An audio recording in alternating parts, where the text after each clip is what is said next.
Shalom. Ya, kita sudah melewati satu semester ya 2026 ini. Saya di tanggal 1 Juli juga melakukan satu jurnal untuk rekomitmen lagi. Tuhan mau bawa di semester kedua bulan ini ya, dan tahun ini kita percaya banyak perkara besar yang Tuhan mau lakukan dalam hidup Bapak Ibu. Amin. Ya, oleh sebab itu bulan lalu kita belajar deeper intimacy ya with God, intim dengan Tuhan. Keintiman sama Tuhan akan membawa yang kita bahas hari ini, growing in integrity, integritas saudara. Ya, di zaman hari gini yang kita diajarin semua penuh persaingan dan orang mulai juga dengan hal-hal yang tidak benar, kelicikan, kepalsuan demi menang dalam persaingan. Tapi kita anak Tuhan seringkali diteror kata-kata orang yang jujur pasti rugi. Ya, orang yang tulus mah pasti kalah, saudara. Nah, ini kadang membuat kita goyang, saudara.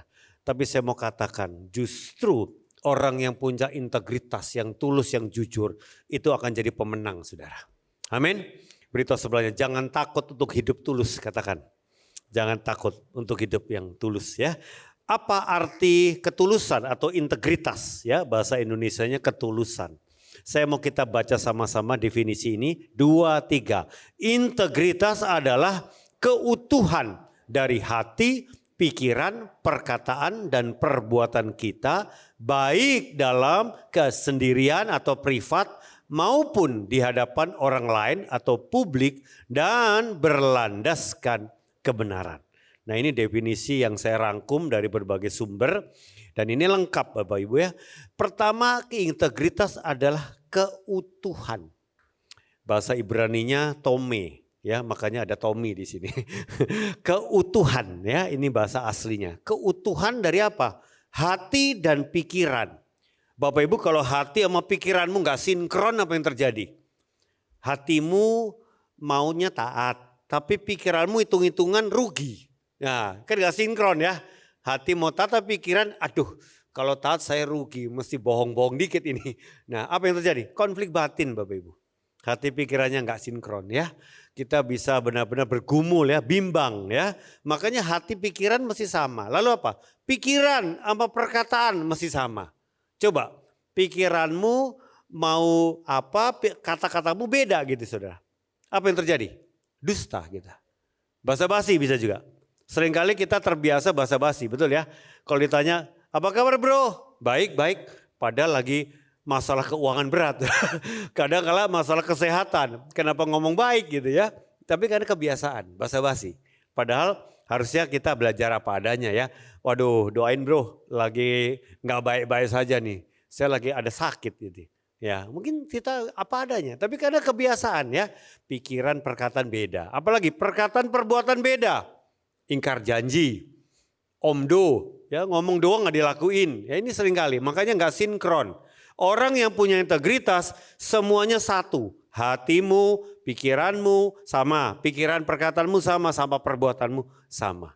Utuh, tidak terbelah-belah hidupnya. Ya, beritahu sebelahnya mesti utuh Pak, ya. Jangan kebelah-belah, beda-beda. Di dalam negerinya beda-beda ya, jeroannya beda-beda. Makanya banyak orang stres Bapak Ibu. Karena semuanya nggak satu dalam hidupnya, nggak utuh, nggak lengkap ya, terpecah-pecah jiwanya saudara. Nah oleh sebab itu yang kedua, baik dalam kesendirian, privat, nggak ada yang tahu, hanya kamu sendirian dengan Tuhan pasti, atau di ruang publik, di depan orang. Nah kadang kita beda, betul nggak? Ya, atau apa? Di depan orangnya sama di belakang orangnya beda. Saya kadang ketemu orang, temen yang ngobrol ketemu satu orang lagi. Dia baik, sopan santun gitu, ngomong enak-enak baik. Pas selesai pulang dari orang itu, temen saya ngomong, itu orang kurang ajar, brengsek. Lah kamu kenapa gak ngomong sama orangnya? Di belakang beda, marah-marah, kesel. Padahal di depannya kok sopan santun baik. Kamu bohong ya, kamu nyimpen kepura-puraan tadi. Kenapa gak ngomong apa adanya, ada ganjalan. Ya, seringkali kita beda. So, coba lihat sebelahnya. Kamu suka nggak ya ngalami ketemu orang sama di belakang orangnya, kamu ngomongnya beda gitu ya. Seringkali kejadian ya. Kenapa nggak berani, sungkan ya. Nanti terluka lah Pak. Padahal saya udah kesel banget sama dia tuh.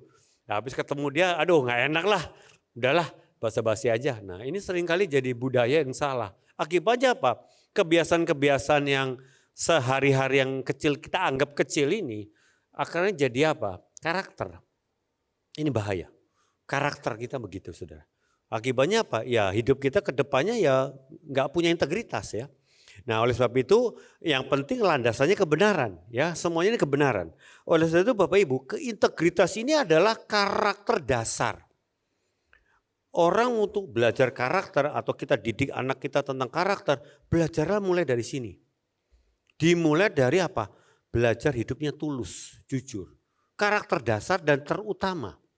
Ada orang berkata, Pak kenapa enggak bukan kasih? Kasih kan terbesar. Ya saya mau tanya Bapak Ibu, kalau Bapak Ibu punya kasih tapi enggak punya ketulusan apa yang terjadi? Coba mengasihi tapi enggak tulus. Ya pura-pura ya. Atau motivasimu enggak benar gitu mengasihi dia kan. Ada kepentingan-kepentingan lain. Kasih tanpa ketulusan ya bukan kasih yang sejati. Makanya ketulusan dulu modalnya.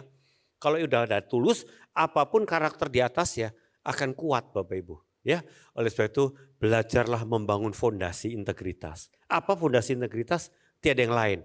Mengasihi, menghormati, menaati Tuhan dan firman-Nya. Hubungan dengan Tuhan itu dasar segalanya. Oleh sebab itu yang muncul adalah integritas, ketulusan Bapak Ibu. Ya, ini mahal ya untuk zaman sekarang ini mahal. Tapi orang-orang yang punya integritas akan dipercaya oleh Tuhan dan manusia. Amin. Katakan sebelahnya, yang punya integritas dipercaya Tuhan dan manusia. Katakan, yang punya integritas dipercaya Tuhan dan manusia.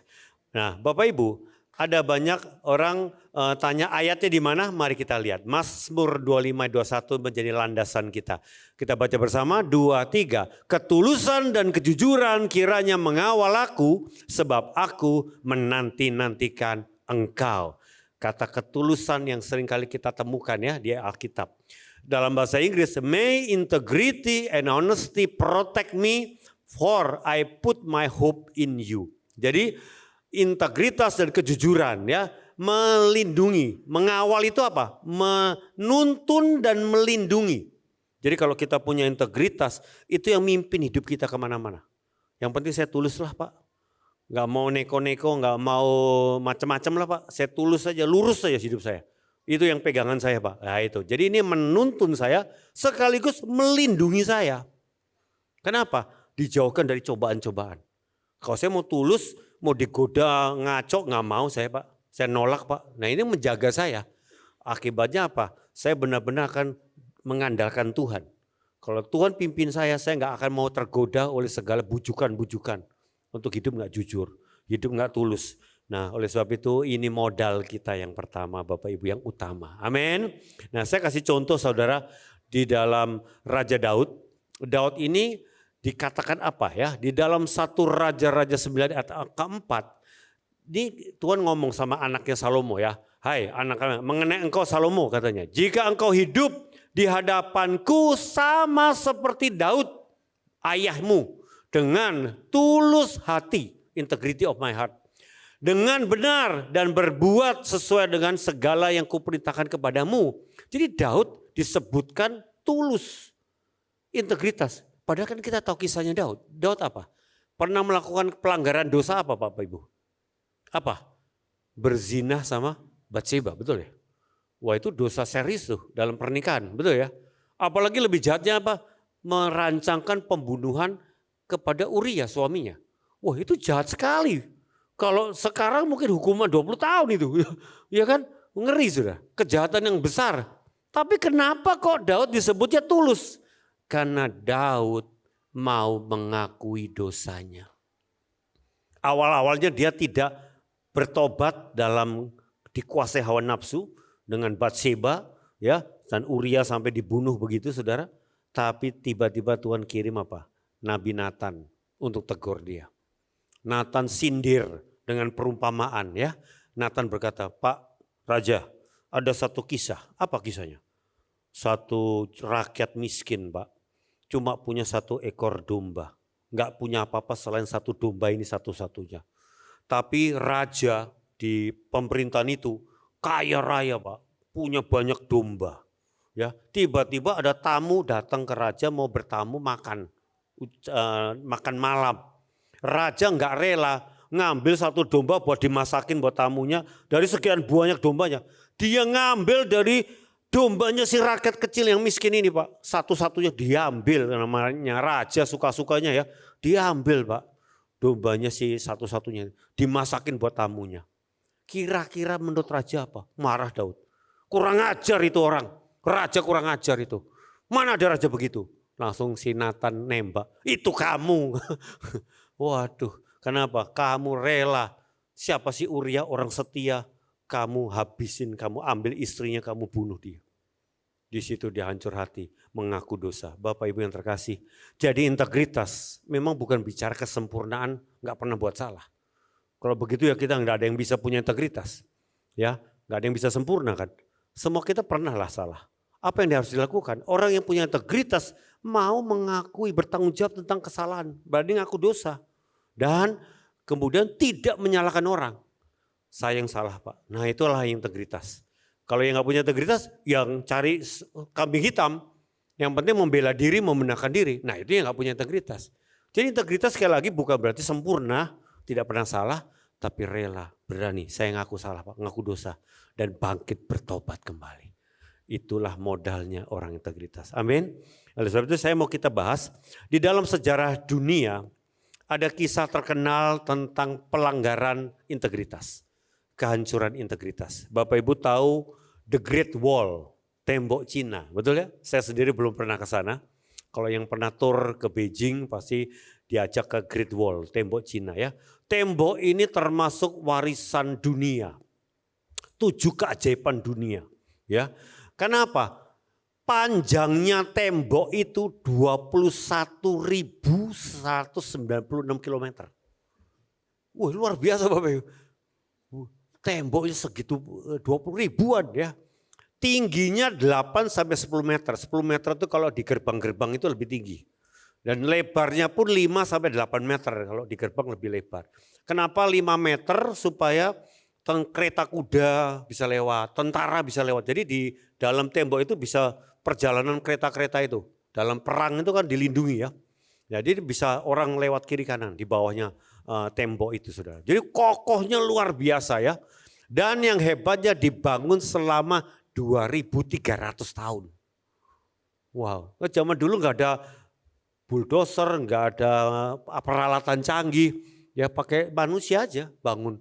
Jadi begitu hebohnya dari abad 7 sebelum Masehi sampai abad 16 Masehi. Jadi mustahil bisa nembus tembok ini. Karena ini melindungi serangan dari utara. Ya. Tetapi apa yang terjadi Bapak Ibu? Di dalam sejarahnya tembok ini tetap bisa dibobol tanpa perang. Apa yang terjadi? Tentara utara, Manchuria, ya, tentara Manchu, itu mikir kalau perang sama tembok berat, tembok ini kokoh banget ini, gak bakal menang ini. Dia bilang batu gak bisa berkhianat. Ya, ini namanya batu, isinya batu ini gak bisa berkhianat. Tapi hati si penjaga tembok bisa berkhianat. Ini dia. Kalau hatinya ditebus pakai meriam, tetap gak bisa menang juga ini. Kita bisa kalah. Tapi mainkan hatinya orang ini, saudara. Di tahun 1644, setelah tembok itu sudah selesai, dan dinasti Ming yang paling heboh, paling berjaya, yang menyelesaikan tembok dengan gemilang, ya. Tembok ini dari yang pertama-tama itu masih jelek-jelek Bapak Ibu. Itu daerah-daerah yang barat ya. Kalau Bapak Ibu ke Beijing pasti yang daerah timur itu yang bangunan baru, lebih baru maksudnya. Itu bangunan dinasti Ming. Terakhir-terakhirnya tuh direnov sampai bagus semua dan jadi utuh. 21.000 itu. Nah, dinasti Ming membangun begitu kokohnya tembok, tapi lupa membangun nilai-nilai integritas para jenderal prajurit-prajuritnya. Apa yang terjadi? Di dalam cerita tentara Manchu, Pangeran Dorgon itu pemimpinnya, dinastinya disebut dinasti Qing. Dia berpikir kita suap saja itu kepala penjaga tembok salah satu pintu yang namanya pintu apa? Sanhai. Gerbang Sanhai ini tempat tembusnya tembok itu. Ya. Namanya Jenderal Wu Sangui. itu jenderalnya dinasti Ming. Disuap Bapak Ibu, kasih emas, perak, harta, terus ditawari kamu nggak akan mati nanti kalau perang sama saya kasih jabatan malah di pemerintahan saya. Udah mau dikasih saudara. Akibatnya apa? Buka jalan saudara, nggak pakai perang Pak, mulus Pak masuk Pak. Dan akhirnya dinasti Qing lah yang menghancurkan dinasti Ming. Kalah total itu saudara. Ya, dan memerintah 268 tahun berikutnya. Nah jadi saudara kita bisa bangun reputasi, bangun kehebatan tapi semua kalau itu kepalsuan, lambat atau cepat akan orang tahu. Betul? Zaman hari gini orang biasa nggak perlu jujur, malah bangun pencitraan, betul ya? Di sosmed kita bisa drama dengan tampilan-tampilan ya.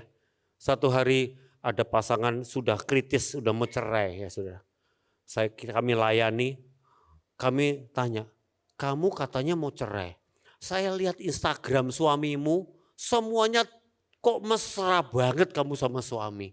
Sama anak-anak, ini apa yang terjadi? Mesra atau mau cerai sih? Itu drama Pak. Loh kenapa? Settingan Pak. Suami saya ini kan orang yang terkenal di publik. Memang suaminya motivator, trainer yang terkenal, saya nggak usah sebut lah ya. Tapi karena kami ini sudah mau cerai dan suami harus jaga reputasi, saya dipaksa Pak. Foto, drama, senyum. Wah semua settingan Pak. Hati udah dongkol Pak. Tapi selalu senyum gitu. Senyum kecut Pak. Anak juga sama anak kok mesra. Sama anak holiday. Settingan anak udah kesel benci papanya. Tapi ya harus drama Pak. Demi reputasi, profesi katanya. Nah itu ngeri saudara. Coba tanya sebelahnya. Di Instagram drama atau jujur? Ayo coba tanya sebelahnya. Ya, postingnya apa? Jujur apa drama? Di setting. Ini zaman sekarang begitu Bapak Ibu. Kepalsuan semuanya ya. Ngeri saudara ya. Hati-hati. Kalau mau jujur, jujur aja ya. Kita apa adanya ya. Nah oleh sebab itu Bapak Ibu. Saya mau kita sama-sama belajar. Gimana kita mau bertumbuh di dalam integritas ya. Saya ambil satu tokoh di Alkitab yang terkenal namanya Daniel ya. Daniel punya proses yang hebat. Dia bersama 3 temannya, Daniel, Sadrah, Mesah, Abednego. Dia bersama rakyat Israel dijajah, dibuang ke Babel. Jadi orang yang dijajah di negeri orang ya. Mereka harus kerja. Salah satunya si Raja Babel minta orang-orang pinternya bisa kerjanya di istana. Dipilihlah. Dites gitu ya, ketemulah si Daniel, Sadrah, Mesah, Abednego masuk kualifikasi. Di sekolah 3 tahun bisa kerja di istana raja, di kepercayaan raja ya. Wah Daniel dapat kesempatan Bapak Ibu. Bahkan kalau Bapak Ibu pelajari di Alkitab, dia bisa dipercaya jadi orang penting di kerajaan itu 4 raja gonta-ganti, masih Daniel orang kepercayaannya. Pertama Nebukadnezar, Babel, kedua Belshazzar, masih Babel. Pas Babel kalah sama Persia, jadi Persia yang ambil alih Babel, Darius, pasti percaya sama Daniel. Terakhir Kores. Bayangin gonta ganti dari Babel ke Persia, kepercayaannya istananya, si Daniel terus saudara. Wih kalau menteri berapa kabinet saudara, orangnya dia lagi tuh menteri kepercayaannya presiden gitu ya. Itulah Daniel. Apa yang terjadi? Daniel memang punya karakter integritas dari awalnya. Makanya Bapak Ibu dari kita punya anak-anak masih kecil, didiklah karakter ini lebih dulu. Sebelum karakter yang lain. Ini modal utama karakter setiap manusia Bapak Ibu. Apalagi the golden age ya, anak-anak kita masih SD ini ya, golden age TK, SD. Ini sangat menyerap apapun sungguh-sungguh dia terima. Yang baik, yang jelek dia ambil semua Bapak Ibu. Kalau Bapak Ibu semua terima didikan yang salah dari orang tua ya kita akan ikut salah, betul nggak? Satu hari saya menangani satu pribadi yang selalu kalah menang dengan jatuh bangun keuangan. Terus bolak-balik jatuh dosa keuangan. Saya langsung transformasi hati, saya tanya, kamu kenapa ya soal uang kok nggak menang-menang? Nggak jujur, ya kadang bisnisnya nipu-nipu, kok nggak tobat gitu loh. Nggak kapok ya kamu. Akhirnya hancur lagi ya. Nggak bisa menang terus. Bolak-balik. Sampai semuanya habis. Terakhir rumah mertua. Ya Gade ini habis juga sampai dipukul sama kakak ipar. Saya bilang, kamu ini kenapa? Lalu dia ngaku jujur. Kak, dari kecil saya bantu papi mami buka toko kelontong di kampung Jawa Timur. Apa yang terjadi di toko itu? Saya lihat depan mata, mami itu punya timbangan dibohongin. Nah kira-kira buat ya biasa untungin lebih lah. Ya, jadi saya tahu ini nggak jujur mami. Cuma mami ngomong sama saya, diem kamu, nggak ngerti kamu. Kalau mami nggak begini nih, untungnya tipis. Makanya supaya untung banyak ya dibohong-bohongin lah timbangannya. Gitu. Orang kampung ini nggak ngerti, bodoh-bodoh aja, kita bohongin aja nggak apa-apa.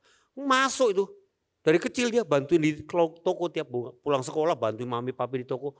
Ya depan mata bohong, jujur nggak jujur. Gedenya yang model begitu orangnya. Emang nggak bisa jujur. Saya bilang kalau kamu, ya saya doain supaya dia pulih ya. Kamu akhirnya dia udah menang sekarang puji Tuhan. Tapi dulunya waduh tahunan kalah melulu soal uang udah pasti hancur deh dia. Makanya Bapak Ibu teladan kita mulai dari hal-hal yang kecil justru. Belajar Bapak Ibu. Kalau ngomong ya jujur. Betul ya? Belajar nggak bohong. Itu dari awal ya. Kalau dari depan anak kita orang tua aja nggak jujur ya udah. Masuk Bapak Ibu ya. Ajarin anak kita apa adanya. Kan seringkali kita ngobrol sama orang, Pak Budi saya ada kesulitan. Saya mesti ngomong bagaimana ya Pak Budi ya? Lah ngomong aja apa adanya. Saya bilang, ngapain ngakal-ngakalin mesti ngomong yang lain Pak. Ngomong aja apa adanya. Supaya apa? Itu ketulusan Pak. Tuhan pasti bela. Walaupun ada harganya ya. Ngomong jujur itu bisa resiko, betul gak? Misalnya kita lihat orang salah. Hati kita apa? Mau kasih tahu kan? Tapi apa? Aduh gak enak Pak. Nanti malah ribut Pak. Udahlah gak usah ngasih tahu dah, repot. Di belakang ngomel-ngomel. Kenapa? Karena kita gak mau jujur. Gak nolong dia, betul gak? Ya, akibatnya apa? Kamu gak jadi berkat. Orang-orang yang kamu tahu salah, kamu gak akan kasih tahu ya tetap aja salah. Padahal kamu bisa selamatkan dia. Dan dia bertobat dari kesalahannya, betul gak? Satu hari saya masih ingat. Saya di staff full time, saya jadi ketua, koordinator departemen ya, saya nggak usah sebut lah departemen mana waktu itu. Saya punya staff satu, punya problem, suka ngegosip. Saya tahu dia, saya dengar dia, tapi dulu saya belum pulih, sungkan orangnya. Tadi nggak bisa jujur apa adanya, sungkan. Dan saya nggak berani tegur staff saya yang tadi suka ngegosipin orang. Isi saya bilang, Papi mesti berani jujur, tegur dialah, tolong dia, pulihkan dia. Kok enggak dia akan begitu tuh karakternya buruk ini. Banyak korbannya loh. Soalnya kamu tahu ada informasi, kenapa staf kamu sendiri kamu gak tegur. Saya doain saya lah, saya mau bertumbuh dalam integritas ya. Saya didoain, kemudian saya panggil besoknya. Staf ini saya tegur dengan kasih, akhirnya dia nangis, dia mengaku karena banyak, udah contoh saksinya udah banyak ya, gak bisa bohong lagi lah. Saya bilang si ini kamu gosipin apa, si ini udah ngedu sama saya, ini udah buktinya udah banyak. Dia nangis di depan saya. Kak Budi, saya berterima kasih. Bertahun-tahun saya di gereja, nggak ada yang ngasih tahu saya tentang dosa saya. Dan sekarang Kak Budi yang tegur saya berterima kasih. Saya bertobat Kak, saya minta ampun Kak. Wah, saya senang langsung, bukannya tersinggung malah bertobat, puji Tuhan. Kak boleh nggak? Saya mengaku dosa di depan semua staf. Karena staf itu tahulah karakter buruk saya. Dan saya mau pemberesan. Karena mungkin juga ada yang terluka sama saya gosipin. Boleh Kak? Ya udah saya kumpulin staf lah. Saya masih ingat itu tahun itu. Kumpulin staf, saya bilang tolong kamu cerita. Dia bercerita. Hancur hati, teman-teman juga datang peluk dia. Makasih loh, kamu bisa ngaku jujur itu, saya bangga. Saya senang karena kami tahu tapi kamu sekarang berani mengaku, itu satu hal yang hebat. Jadi bukannya dipermalukan malah. Orang ini malah dihormati karena pertobatannya, betul nggak Bapak Ibu? Ya kan? Jadi contoh kan, tahu salah tapi nggak ada yang ngaku ya udah, orang malah nggak hormat. Tapi ketika dia mau rendah hati, orang malah hormat, berterima kasih, contoh teladan baik. Jadi selagi kita integritas nggak selalu harus sempurna, tapi berani apa adanya. Daniel dari sejak apa? Dikatakan di dalam Alkitab, mari kita lihat Lukas 16 ayat 10. Jika orang dapat dipercaya dalam perkara yang kecil, ia dapat dipercaya dalam perkara yang besar. Dan orang yang tidak jujur dalam perkara yang sedikit, pasti juga tidak jujur dalam perkara yang banyak. Jadi Tuhan berkata latihan dari yang kecil, latihan dari yang sedikit.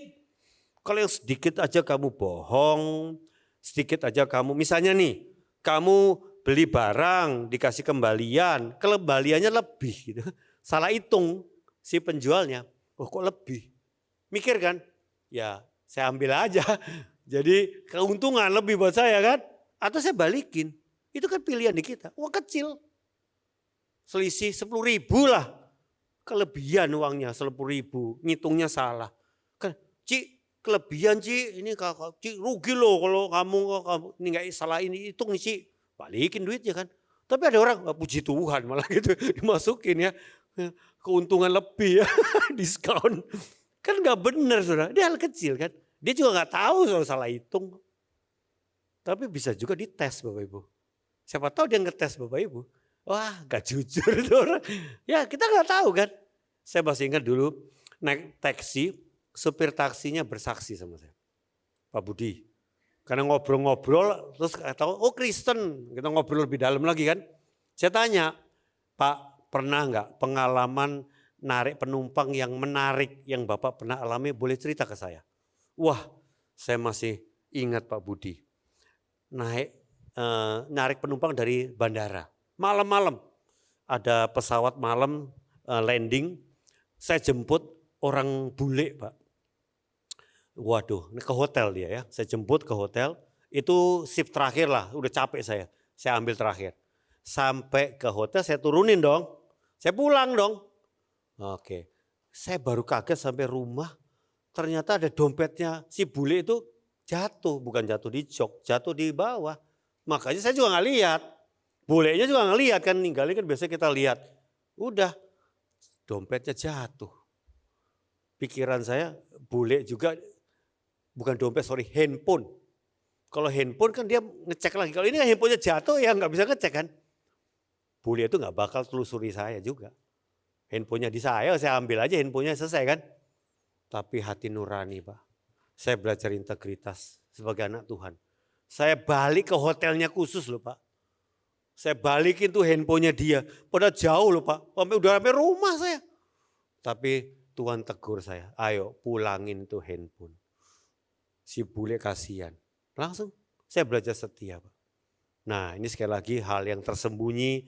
Hal yang sederhana, yang kecil. Sehari-hari kita bisa diuji.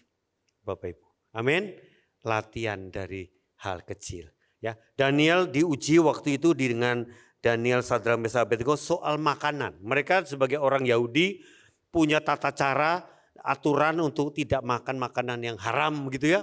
Dan ketika mereka sampai di Babel, istana menyediakan makanan all you can eat. Waduh, 3 kali sehari. Makanan raja. Wih, mewah saudara. Waduh, tapi Daniel tetap mau taat. Walaupun tidak ada yang lihat, mereka berempat, kita tidak akan melanggar firman. Kita mau taat. Mereka gak mau makan sudah. Dikatakan apa? Daniel sudah bertekad untuk tidak menajiskan diri dengan memakan makanan dan air anggur raja. Ia minta izin kepada kepala pengawal istana agar dibolehkan makan makanan lain saja. Ini ada resiko sudah. Karena si pengawal berkata, kalau sampai kamu sakit, sampai kamu nggak sehat, waduh saya kena. Oh tenang, Aspenas namanya Aspenas. Aspenas boleh uji. 10 hari kami makan sayur aja. Tidak perlu makanan raja, kami tetap sehat nanti. Lihat aja Aspenas, gak usah takut nanti raja marah-marah. Akhirnya terjadi, mereka 10 kali lebih cerdas saudara. Makanya integritas selalu akan mendatangkan pembelaan Tuhan Bapak Ibu. Walaupun ada resiko, betul ya? Saya dulu kuliah di Universitas Negeri Bapak Ibu. Namanya Universitas Negeri ya saya nggak usah sebut lah. Itu pejabat ada, anak jenderal ada. Kuliah bawa pistol ya. Ya teman-teman, buat apa pistol? Kerjanya kalau ujian, saya ditaruh pistol di meja. Kasih contekan Bud. Waduh repot ya. Kasih contekan, bukannya saya nyontek, saya disuruh kasih contekan ke dia, bantuin saya gitu ya. Waduh saya bilang, sorry bro, saya anak Tuhan, saya nggak akan nyontek dan memberi contekan. Saya berani aja, Nggak usah takut. Ya akibatnya mereka juga nggak marah-marah, juga nggak nembak saya sih. Akhirnya malah respect sama saya, jadi temen sih. Ya mau diancam kayak apapun, yang penting mau nggak tetap integritas. Amin. Dengan resikonya. Nah puji Tuhan, ya saya didik anak juga tentang integritas ya. Anak saya saudara, dulu SD di Tunas Bangsa, SMP saya pindahin ke satu sekolah internasional, sekolah Kristen internasional. Akibatnya waktu SMP itu lulus ujiannya mesti paket B. Paket B, saya suruh belajar kan paket B. Khusus karena dia nggak belajar itu di dalam sekolahnya ya. Waktu dia udah belajar, ujiannya tiba. Hari ujian dia kerjain dengan sungguh-sungguh kan. Dia lihat teman-teman dari sekolah lain yang internasional lain, kok pada main-main, nggak ngisi ujian. Dia bingung, ujian kok pada ngobrol. Dia ujian ngisi sampai 15 menit udah mau selesai.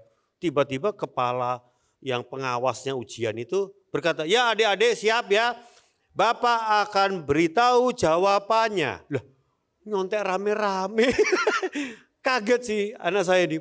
Jadi dari tadi cuma bohong-bohongan toh, baru tahu dia polos ya. Dia kan ngisi bener-bener, nggak taunya dijawab sama-sama 1A ya, tolong ditulis 1A, 2B. Lah ternyata formalitas. Saya waktu itu dengar ceritanya anakku ini, saya tanya, kamu waktu itu gimana? Kamu bilang koreksi aja dong, tinggal diberesin, kan sempat jawabannya pasti 100 dong.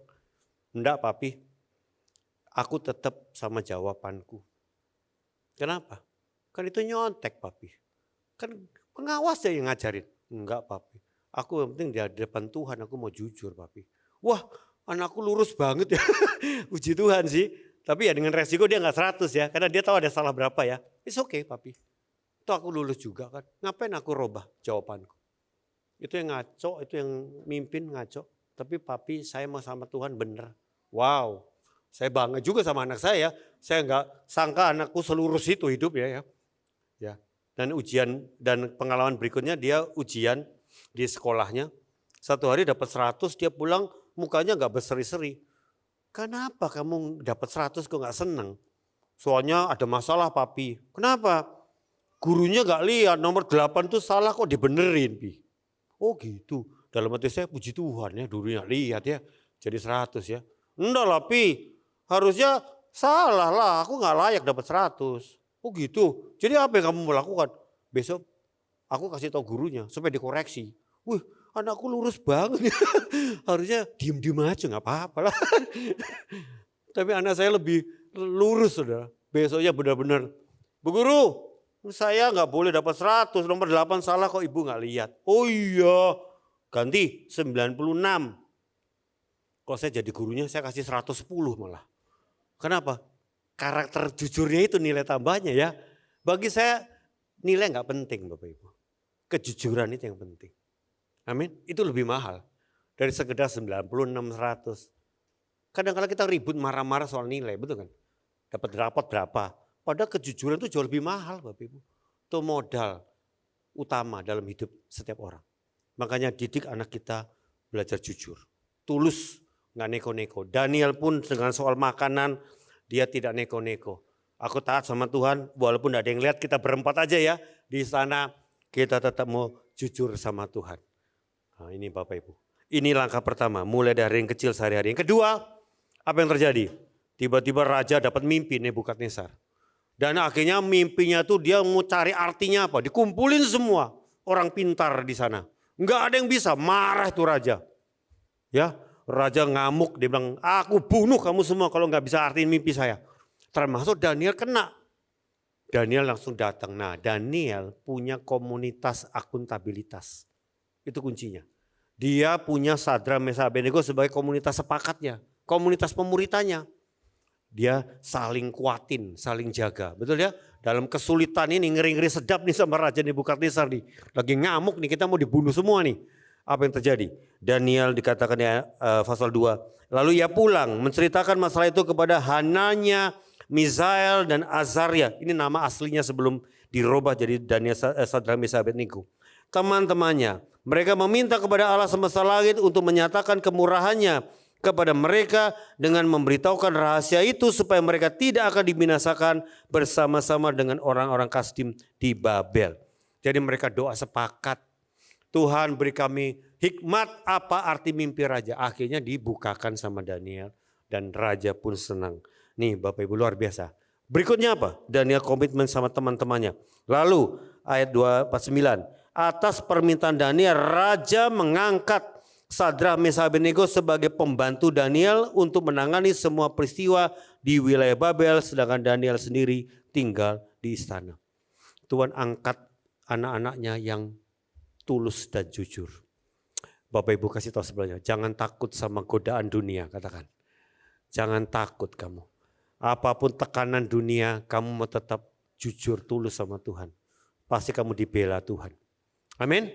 Ya, mungkin kamu sedikit menderita, ya, ditekan dan segala macam.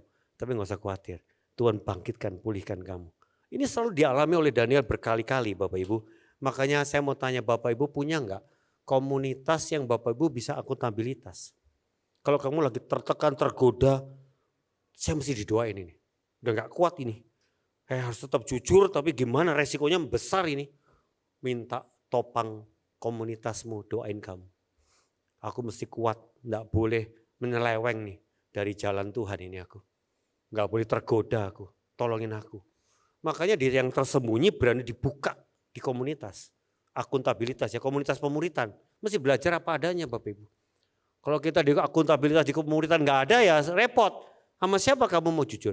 Minimal pasangan hidupmu. Seorang suami yang dalam tekanan di kantor, ngomong gak sama istri? Aku berat, gak ada masalah.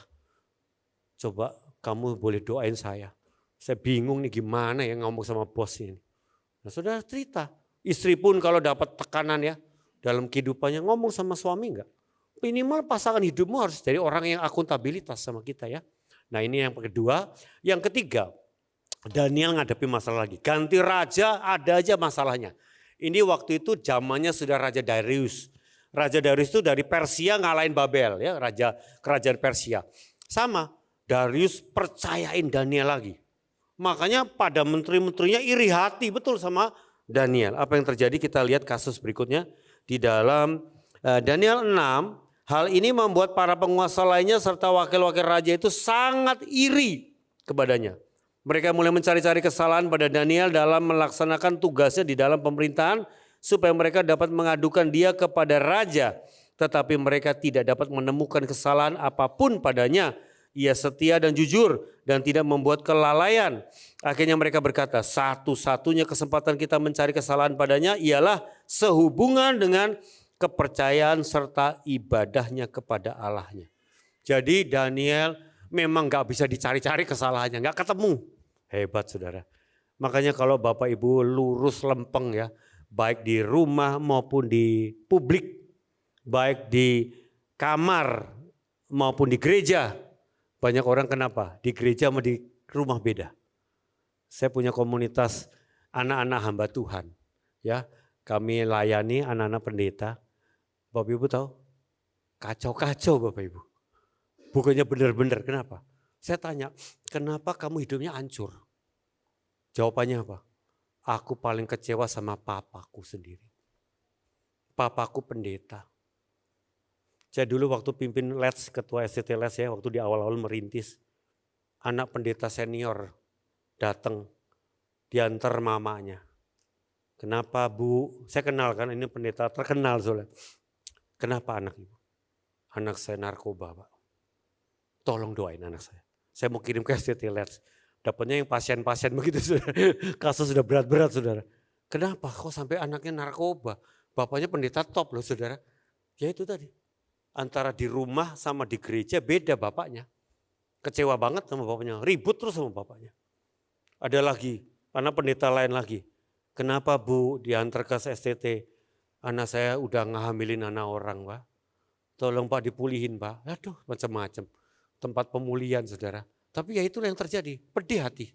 Dan kita kumpulin supaya dipulihin saudara. Kenapa di rumah sama di gereja beda Bapak Ibu. Makanya bahaya Bapak Ibu. Anak kita kan tahu aslinya kita ya. Kalau kita khotbah atau apa ya dia tahu papi bohong tadi. Digituin aja di rumah, betul gak? Ya, makanya kita harus belajar integritas. Di kantor sama di gereja beda gak? Ada pengusaha yang datang ke saya, Pak Budi, repot ya nerima karyawan orang gereja. Loh kenapa Pak? Bukannya malah senang orang gereja malah bisa jujur tulus. Lah itu masalahnya. Harusnya kan orang gereja yang paling saya andalin. Lah ini repot ya, yang bikin masalah di kantor, yang bikin kecurangan itu orang gereja Pak. Waduh repot saya bilang. Kok gini kan jadi pusing kan. Harusnya kita jadi contoh kan di kantor kan. Kalau anak Tuhan ya paling bisa dipercaya seperti Daniel. Makanya Bapak Ibu, jadilah orang yang konsisten. Mau di ruang privat maupun di publik sama. Adakah yang bisa akuntabilitas soal browsing historimu? Kamu browsing apa saja? Kamu lihat apa saja di handphone? Berani nggak kamu nggak hapus? Ya, ada orang tua yang didik anaknya. Pak Budi, saya didik anak saya. Anak saya sudah besar, remaja, pasti punya handphone. Dia tidak pernah hapus historinya dan izinkan, papi boleh lihat, aku lihat nonton apa saja, buka apa saja. Papi lihat, aku tidak pernah sembunyiin apapun sama papi. Wah, kenapa kamu bisa sampai didik begitu? Dimulai dari pertobatan saya. Kenapa kamu? Saya mengaku dosa justru. Saya jatuh di pornografi. Saya ngaku sama anak saya dan saya minta didoain.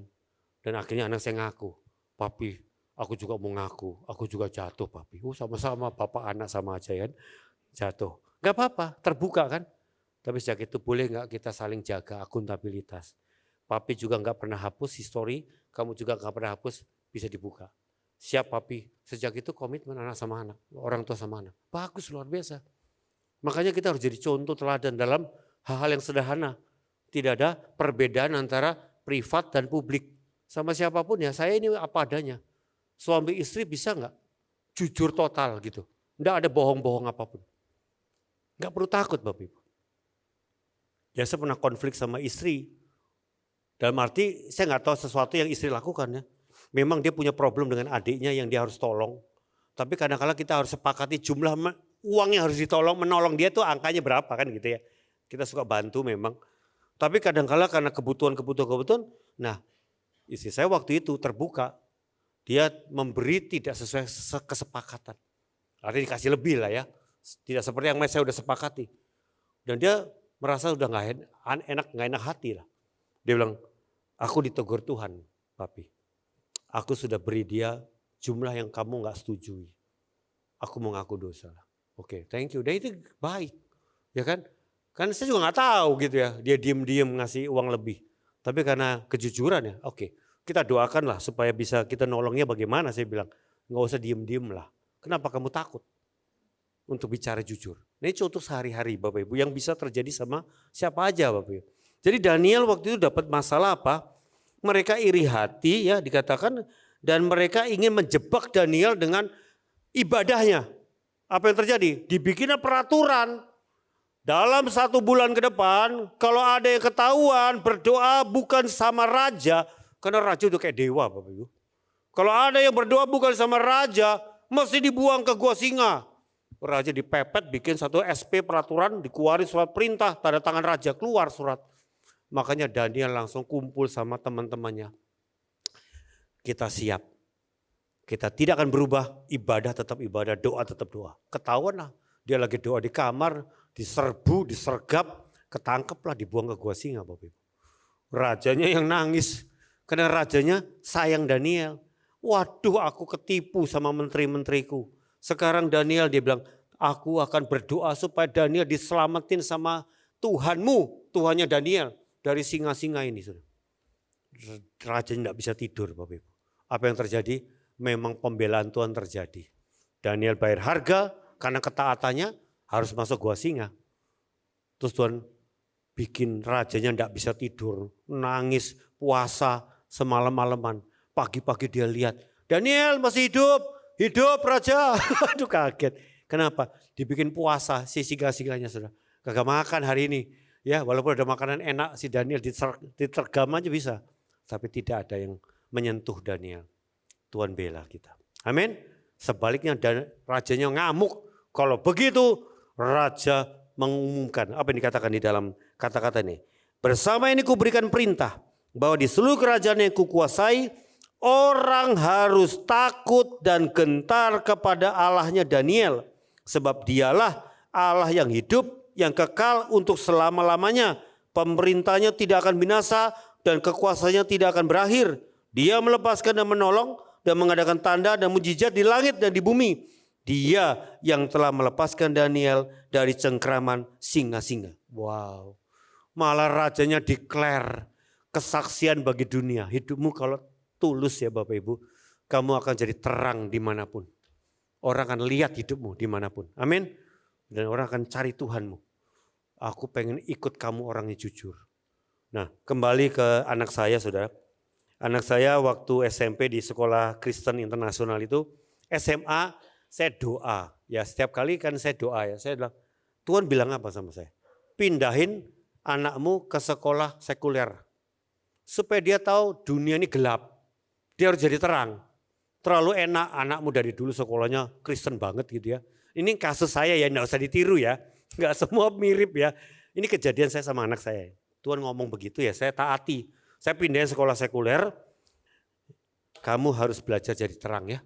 Lihat teman-temanmu enggak sebaik yang dulu-dulu saya bilang. Ya, temanmu orang dunia, belum bertobat, keluarganya mungkin hancur-hancur, siap ya jadi berkat. Itu pelayananmu saya bilang. Masuk dia di sekolah itu. Kelas 1 SMA, kaget ya. Benar-benar kaget. Papi, kacau-kacau temanku. Kacau. Ada yang pacaran yang bebas. Ada yang diem-diem narkoba. Kacau banget papi. Gak pernah punya teman kayak begitu. Oke, kamu doain dong ya. Doain Pi, doain. Tapi dia masih shock. Ya dengan lingkungannya ya. Tapi kelas 2 dia bangkit. Papi aku mesti nantang temanku. Aku tuh satu-satunya yang gak nyontek loh. Kebalik ya. Semuanya kan dulu gak nyontek. Sekarang saya orang aneh. Saya gak nyontek, semuanya nyontek soalnya. Saya pernah tantang teman tukang nyontek. Kamu mau gak sih gak nyontek? Sekali aja. Kalau bisa gak nyontek, aku traktir kamu. Hari itu dia gak nyontek sampai hebat lu Sheila, lu bisa bikin gua gak nyontek loh. Sampai begitu sudah. Waduh ditantang sedikit-sedikit ya. Dia jadi terang ya. Tapi puncaknya, satu hari ada teman satu angkatannya tuh nakalnya minta ampun. Anak tertolak memang. Papa mamanya cerai, dia anak sama papa tiri sama mama kandung. Jadi dia dibenci sama mamanya karena mirip papanya. Papa yang udah cerai itu ya. Jadi selalu dibully, dihukum, dimarahin. Satu hari diusir dari rumah. Jadi anak nakal ini benar-benar baru kali ini nangis masuk sekolah karena nggak tahu lagi pulang kemana, diusir betulan. Nggak tahu pulang kemana, udah nggak ngerti lagi, bawa baju segala macam. Tapi dia datengin Sheila, karena anakku ini kan nggak temenan karena dia nakal ya. Lah, lu mau nggak terima gue di rumah lo? Kaget dia. Lu temen nakalnya banyak, kenapa nyari saya gitu ya? Karena lu yang bisa nolong gue kayaknya loh, kata Sheila. Kata dia ke Sheila. Waduh, lalu Sheila telepon saya, papi, si ini, papi tahu kan nakal banget, nangis diusir. Minta ditampung di rumah kita, Pi. Diterima nggak ya di rumah, kan izin orang tua kan? Saya jawabannya apa? Lala, itulah tujuan papi sekolahin kamu di situ. Kamu harus jadi terang. Di depan matamu ada temanmu yang hancur hidupnya, diusir. Katakan sama dia, welcome home. Kita terima dia. Ya, Sheila berbagi segalanya sama dia. Ya, akhirnya betul kita tampung. 2 bulan lamanya saya masih ingat.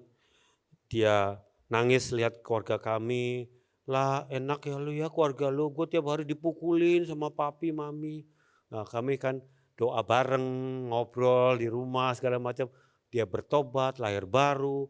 Akhirnya saya bilang, kamu boleh nggak kita doain pulih sama orang tuamu. Ya saya deketin, saya datangi orang tuamu supaya berdamai. Akhirnya anak itu akhirnya pulih dengan orang tuanya. Ini singkat cerita kisahnya pulih ya. Jadi saya percaya kalau kamu lurus dan benar, orang dunia akan melihat engkau memang beda. Dan orang dunia bisa percaya sama kamu malah. Bukan sama teman dunianya. Karena kalau teman dunia rusak sama rusak, ya apa gunanya bedanya. Kita sama hancur kok. Tapi orang benar akan dicari. Amin. Amin Bapak Ibu. Siap jadi terang ya. Daniel jadi terang bahkan menjadi dikatakan di Daniel 2:4 Amsal 27 maaf. Seorang ayah yang jujur merupakan warisan yang berharga sekali bagi anak-anaknya. Wow. Kalau kita jujur, teladan itu akan jadi warisan termahal. Anak-anakmu akan ikut jujur, tulus sama seperti kita. Nggak usah kita banyak ngomong Bapak Ibu. Dia akan ngikutin persis apa yang kita lakukan. Oleh sebab itu apa buahnya yang terakhir sebagai orang yang punya integritas? Damai, sejahtera, dan kepercayaan Tuhan dan manusia. Mazmur 37 kita baca, perhatikanlah orang yang tulus dan lihatlah orang yang jujur karena akhirnya pada orang itu ada damai sejahtera. Kita nggak akan tertuduh, kita nggak akan takut karena orang yang jujur ada damai. Apa yang perlu ditakutin Bapak Ibu? Dikatakan di Amsal 10 ayat 9, orang jujur hidupnya aman, orang yang menipu akan ketahuan. Sekali lagi, orang yang menipu akan ketahuan. Bapak Ibu mau sembunyiin ikan asin di bawah bantal, pasti kecium baunya. Di bawah kasur pun akan kecium. Lambat atau cepat ketahuan dosa kita. Kenapa nggak diakui saja? Betul nggak Bapak Ibu? Akhir dari kisah sopir taksi itu, karena dia ada kontak saya, satu hari dia WA saya. Pak Budi, saya mau bersaksi. Wah, sopir taksi kenapa? Tuhan uji saya. Bapak Ibu, Pak, ingat soal handphone yang ketinggalan dari bule itu? Saya belajar setia Pak. Satu hari saya dicobai lebih besar Pak. Saya angkat satu orang ya dari bandara lagi. Dia mungkin pengusaha saya lihat dari tampilannya. Tiba-tiba pas saya turunin ada tas yang ketinggalan. Saya buka tasnya. Duit banyak banget Pak. Mungkin ratusan juta kali itu, saya gak berani hitung. Kaget saya, ini duit segitu banyak ketinggalan loh. Di bawah kaki itu. Waduh, saya tergoda Pak. Tapi akhirnya saya bilang, Tuhan uji saya. Dari kecil saya belajar jujur setia. Masakan saya kalah sih Tuhan. Padahal saya butuh ada keperluan keluarga yang berat. Saya lagi pusing. Ada kebutuhan. Nah ini kalau lepas kebutuhan yang repot Bapak Ibu. Tapi saya tahu ini bukan jawabannya. Karena orang ketinggalan duit. Bukan. Ini bukan berkat ini. Ini ujian. Cobaan sekaligus. Saya lakukan apa Pak Budi? Saya balikin sama bos itu. Apa yang terjadi? Saya kaget jawaban bos itu. Makasih Pak. Saya sengaja tinggalin tas itu di taksi. Sengaja kaget. Saya lagi berdoa, bergumul, punya sopir kepercayaan saya. Karena sopir saya sebelumnya gak benar dan melakukan perkara yang gak benar dalam keluarga saya. Saya gak suka, saya kecewa betul. Padahal udah kerja tahunan sama saya. Kenapa terakhirnya hatinya bengkok? Makanya saya tidak mau main-main lagi. Saya cari orang yang jujur, yang benar, yang lurus Pak. Dan saya doa, Tuhan suruh saya naik taksi. Sengaja. Padahal saya bisa dijemput sama karyawan pun bisa. Namanya karyawan saya banyak kok, gak ada masalah. Sengaja saya cari taksi, saya doa. Tuhan, kalau Tuhan mau kasih saya sopir yang dipercaya, saya mau uji sopirnya. Saya pesan taksi, saya gak tahu siapa aja, saya pesan dapatnya siapa, terserah. Dapatnya kamu. Tas itu sengaja saya tinggal di taksi itu. Dan kamu kembalikan. Mau gak kamu jadi sopir saya? Wah, jadi orang kepercayaan Bapak Ibu. Gajinya lipat-lipat Pak dibanding gajinya supir taksi dia. Dia jadi orang andal. Dia bilang Pak Budi, Tuhan tidak pernah lupakan orang jujur tulus, dibela Tuhan, diangkat Tuhan, dipercaya Tuhan. Amin Bapak Ibu. Makanya jangan engkau menyesal bahkan engkau berkeluh kesah ketika kau membayar harga dari ketaatanmu. Kadang ketaatan belum langsung ada berkatnya. Belum bisa lihat dampaknya. Tapi lambat atau cepat ketika kau menabur kejujuran, ketulusan, Tuhan akan promosi engkau. Tuhan akan percayakan kau lebih lagi. Amin Bapak Ibu. Mari kita bangkit berdiri. Kita mau datang kepada Tuhan kita. Yesus engkau kebenaran. Kami mau hidup hanya bagimu saja Tuhan. Makasih Tuhan. Makasih Yesus.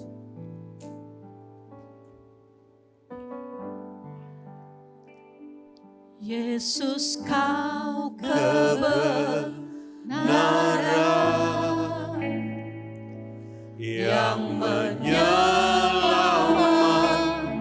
Tuhanku, Kau memberikanku hidup dan pengharapan.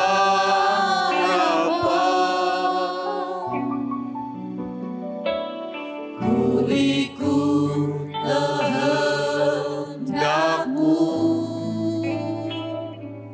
ku perlu anugerah-Mu. Benar Tuhan. Ku nyatakan janjiku kepadamu. Mari angkat tanganmu, katakan, Tuhan, kalau ku hidup bagi-Mu, hatiku tetap menyembah-Mu. Dunia tak bisa menjauhkanku dari kasih-Mu. Oh, selama ku hidup, benar Tuhan, ku hidup bagi-Mu, mataku tetap memandang-Mu. Dunia tak bisa menjauhkanku dari kasih-Mu. Mari siang ini selidik hati kita yang paling dalam. Apakah engkau sudah berkomitmen hidup dalam integritas, hidup dalam ketulusan, kejujuran, kemurnian dari dalam hatimu, sama dengan pikiran, perkataan, dan perbuatanmu? Ataukah kita seringkali kompromi, seringkali kita tidak apa adanya? Mari hari ini Tuhan tahu isi hati kita, Tuhan kenal kita lebih lagi. Akui kalau engkau ditegur Tuhan. Daud bukan sempurna, bahkan dia melakukan dosa besar, tapi dia mau bertobat, mengaku dosa sama Tuhan. Dia tidak menyembunyikan dosa. Dia tahu lambat atau cepat dosa akan dibongkar. Tuhan, kami tidak mau sembunyikan apapun di hadapan Tuhan, karena Tuhan Maha tahu. Orang di dekatmu belum tentu tahu, pasangan hidupmu belum tentu tahu, anakmu belum tentu tahu, pemimpinmu belum tentu tahu. Tapi Tuhan Maha tahu, Tuhan mengenal kita. Mari bereskan hatimu di hadapan Tuhan. Akui kepada keluargamu supaya engkau belajar berintegritas. Apapun resikonya, Tuhan tolong aku Tuhan. Ajar aku belajar tulus Tuhan. Biar aku Tuhan dikawal. Ketulusan itu yang mengawal aku, menuntun aku, melindungi aku dari segala godaan lebih jauh lagi. Tolong aku Tuhan. Mari jeritan hatimu, doa sama Tuhan. Mari semua masing-masing berkomitmen bahwa kamu dalam keputusan, Tuhan, aku mau punya hati yang tulus Tuhan. Jujur, bersih, murni, tidak ada yang neko-neko, tidak ada yang lain. Oh ralamana sikaralawala. Mari suami istri boleh berpelukan. Bagaimana engkau dengan istri, bagaimana dengan suamimu. Mari kita berintegritas mulai dari pasangan hidup kita, dari pernikahan kita. Tidak ada dusta, tidak ada kebohongan, tidak ada yang tersembunyi di hadapan pasangan hidup kita. Kami mau berintegritas. Inilah teman akuntabilitas pasangan hidupku, suamiku, istriku Tuhan. Ajar aku setia dari dalam rumahku ya Bapak. Makasih ya Bapak. Semuanya di hadapan Tuhan dan pasangan aku tidak ada sembunyikan apapun. Bawa anak-anak kita juga bersama-sama. Kalau anak-anak kita mungkin sudah berontak, tidak taat, kita minta ampun di hadapan Tuhan. Mungkin kami sempat memberi teladan buruk, sempat jadi batu sandungan, tapi tidak ada kata terlambat. Kami mau bertobat. Biarlah pertobatan kami menjadi warisan, anak kami pun akan bertobat. Teladan pertobatan itu akan diturunkan ke anak-anak kita. Anak kita mau bertobat juga seperti orang tuanya mau merendahkan hati. Yes Lord. Pulihkan keluarga kami. Pulihkan hidup kami. Pulihkan pernikahan kami. Makasih Bapa. Makasih Tuhan. Yes Lord. Mari Bapak Ibu, kita lanjutkan dengan perjamuan kudus. Bapak Ibu boleh siapkan roti yang sudah diterima. Boleh baca ayat yang tertera di hosti Bapak Ibu masing-masing. Terima kasih. Terima kasih Yesus.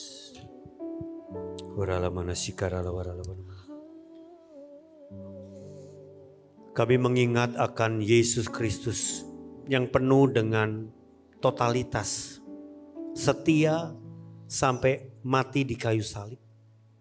Dengan ketulusan, integritas, kejujuran, pengabdian, memberi hidup, menebus dosa manusia. Betapa kami harus menghormati Engkau Tuhan. Menghormati keselamatan yang mulia, yang besar, yang mahal ini. Terima kasih Yesus, terima kasih Tuhan. Kalau kami ada di sini sebagai orang benar karena Yesus. Bukan karena kami suci, tapi karena kami disucikan, diampuni oleh Yesus. Makasih ya Bapa. Kami angkat roti di hadapan Tuhan. Inilah tubuh Kristus. Inilah Kristus yang telah mati buat kami. Menebus dosa kami. Yang kami sanjung, kami percaya, kami hormati. Ajar kami berkomitmen Tuhan. Hidup mengikut Engkau senantiasa. Mari kita makan di dalam nama Yesus Kristus.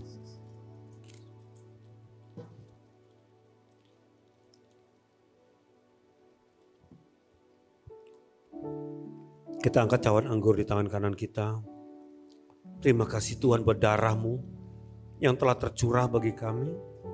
Darah-Mu lah yang mentahirkan kami, mengampuni kami, menyucikan kami.